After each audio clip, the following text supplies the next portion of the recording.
بتشطب بيتك دلوقتي؟ طيب سواء انت صاحب البيت او مهندس التصميم او مكتب التشطيب، انا لقيت ويب سايت بيسهل علينا جدا موضوع التشطيب ده. ويب سايت اسمه بنيه، بيوفر لك طريقه سهله وسريعه جدا للتسيب.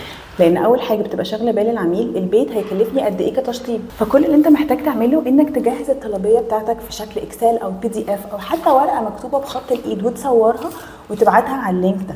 هيجيلك التسعير خلال ساعه، وكمان هيتواصل معاك اكونت مانجر او شخص هيساعدك في اي حاجه انت محتاجها.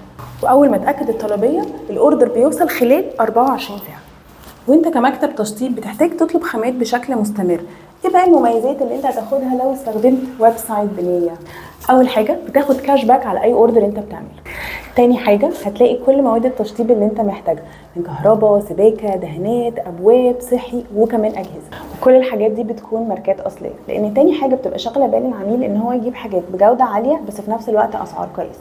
البراندز الموجوده عندهم زي جروهي، ايديال ستاندرد، شنايدر الكتريك، سويدي الكتريك، ABB وبيتشينو ومصطفى محمود وبراندز تانية كتير تقدروا تشوفوها من على اللينك ده.